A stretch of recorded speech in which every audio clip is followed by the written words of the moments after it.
Assalamualaikum warahmatullahi wabarakatuh. Perkenalkan, nama saya Nisa Rahmadanti, NIM saya H20141. Dosen pengampu saya oleh Ibu Dr. Resminta Dila MPD. Saya dari PGSD reguler A semester 2. Di sini saya akan menjelaskan tentang persepsi guru sekolah dasar tentang pembelajaran online selama pandemi COVID-19. Sebagai pengantar, saya akan menjelaskan sedikit tentang masalah di masa pandemi ini. Di masa pandemi ini, banyak sekali terjadi beberapa permasalahan terhadap pendidikan. Salah satunya adalah jaringan di rumah itu kurang baik dan berkendala terhadap ekonomi keluarga. Hal tersebut sangatlah menjadi hambatan bagi siswa dalam belajar. Siswa menjadi tertinggal dalam pelajaran. Tidak seperti saat sebelum pandemi, siswa baik-baik saja dalam hal belajar. Oleh karena itu, sebagai guru yang profesional, harus mampu melakukan strategi pengajaran yang terbaik untuk siswa. Adapun permasalahan yang akan dihadapi. Adapun permasalahan yang terdampak pada sekolah dan siswa adalah salah satunya infrastruktur yang sangat minim, seperti jaringan internet yang tidak semua sekolah miliki. Misalnya di daerah pedesaan, yang tidak semua masyarakatnya mengetahui tentang ilmu teknologi. Dan ditambah pembelian harga kuota yang tidak murah, walaupun sudah diberikan kuota oleh pemerintah, tetapi tidak menjamin semuanya karena ada yang terkendala sinyal. Terbatasnya jaringan sosial, yang memiliki sinyal yang bagus itu kemungkinan hanya untuk daerah perkotaan. Daerah perkotaan itu kan listriknya sudah tinggi dan sudah memiliki kemajuan teknologi yang tinggi. Terus, kurangnya ekonomi keluarga, yaitu karena tidak semua orang tua memiliki handphone, apalagi handphone yang digunakan untuk harus yang bagus. Untuk Zoom, bisa untuk Meet, juga untuk WhatsApp juga. Agar dapat dilakukan untuk aplikasi Zoom. Tidak memiliki kuota, seperti yang tadi kita jelaskan bahwa untuk perekonomian keluarga saat masa pandemi ini memiliki hambatan, karena di masa ini tidak dapat bekerja secara maksimal. Oleh karena itu, pemerintah diharapkan sangatlah bijak dan memberikan kuota kepada siswa, agar siswa dapat melakukan pelajaran dengan baik. Daerah yang sulit untuk mendapatkan sinyal, yaitu memang di daerah terpencil lebih sulit untuk menemukan sinyal yang bagus, karena memang sistem listrik di pedesaan itu belum begitu canggih seperti di perkotaan. Kurangnya komunikasi antara guru dan siswa. Hal yang terakhir ini adalah di masa pandemi seperti hubungan guru dan siswa hanyalah sebatas lewat virtual, tanpa mengetahui sifat masing-masing, seperti guru mengetahui sikap siswa yang sebenarnya jika di dalam kelas. Tapi saat lewat virtual, guru kesulitan untuk mengetahui sifat asli siswa. Yang guru lakukan saat lewat virtual hanya menanyakan dan menjelaskan materi saja. Hingga hubungan siswa dan guru ketika bertemu seperti tidak saling mengenal, padahal mereka sudah hampir 1 tahun diajar walaupun hanya lewat virtual.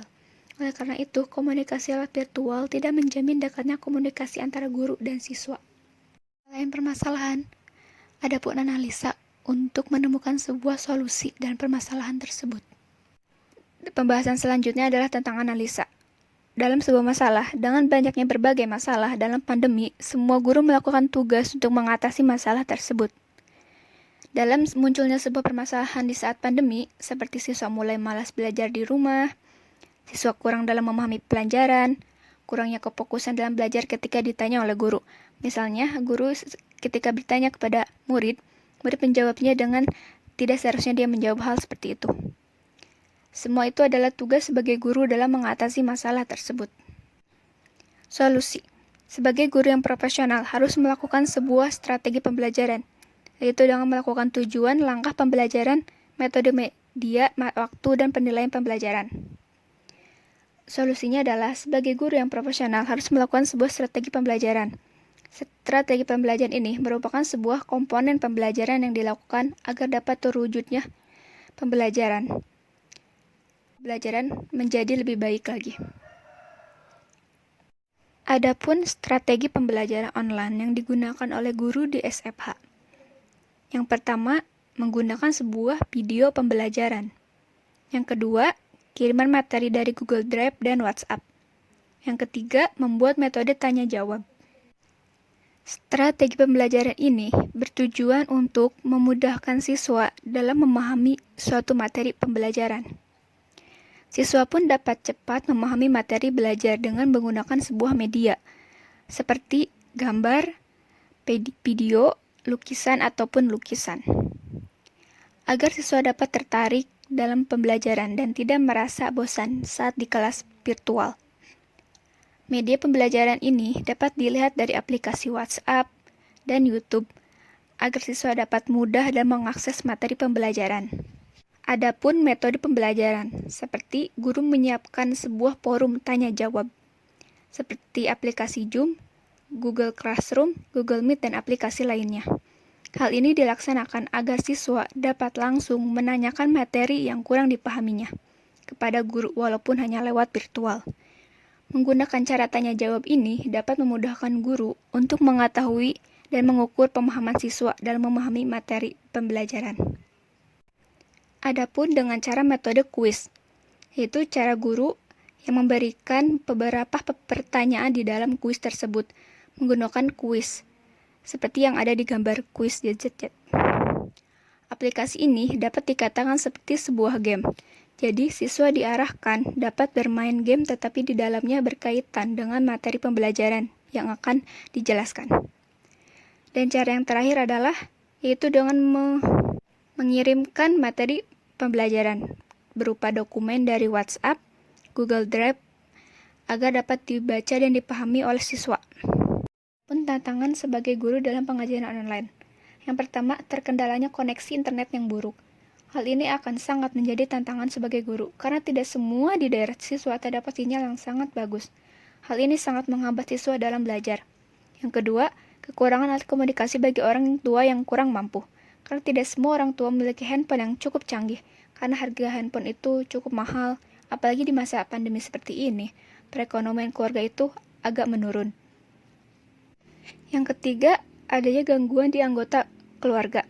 Misalnya ketika siswa sedang melakukan Zoom, ada adik yang ikut mengikuti Zoom dan mengganggunya, sehingga konsentrasi siswa pun terganggu.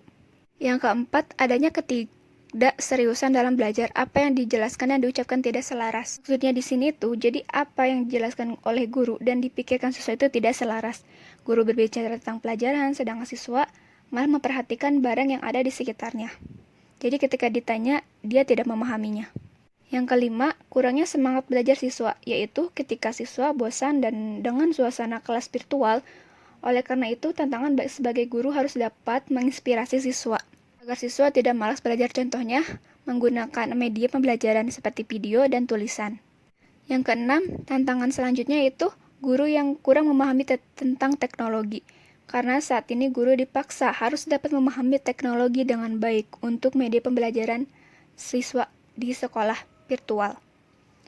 Yang ketujuh, dan yang terakhir adalah dukungan dan motivasi guru.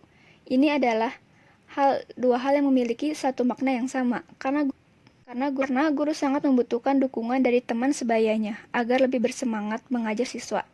Dan motivasi guru pun sangat penting, karena untuk mengatasi masalah siswa di kelas virtual ini. Motivasi guru ini berjalan agar dapat menemukan keberhasilan pembelajaran antara guru dan siswa. Dan yang terakhir adalah kesimpulan. Jadi, pada intinya, peran guru itu dalam pembelajaran online ini sangatlah penting. Karena kesuksesan sebuah siswa itu tergantung pada guru yang mengajarkannya di kelas virtual. Seorang guru harus mampu membuat sebuah strategi pembelajaran online agar siswa merasa tidak bosan dan jenuh. Karena harapan kita semua ini ingin bersekolah dan mengajar secara normal lagi seperti dulu, tidak secara virtual seperti ini. Karena kelas virtual seperti ini sepertinya tidak akan berjalan secara lancar. Karena lebih baik itu belajar secara normal, secara langsung antara murid dan siswanya. Secara virtual seperti ini masih banyak anak-anak yang tidak memahami materi pembelajaran secara langsung. Dan kita ini ingin dapat memajukan bangsa lebih maju, tidak seperti saat pandemi. Sekolah semakin tidak baik. Sekian yang dapat saya sampaikan. Mohon maaf bila ada tutur kata yang salah. Terima kasih. Wassalamualaikum warahmatullahi wabarakatuh.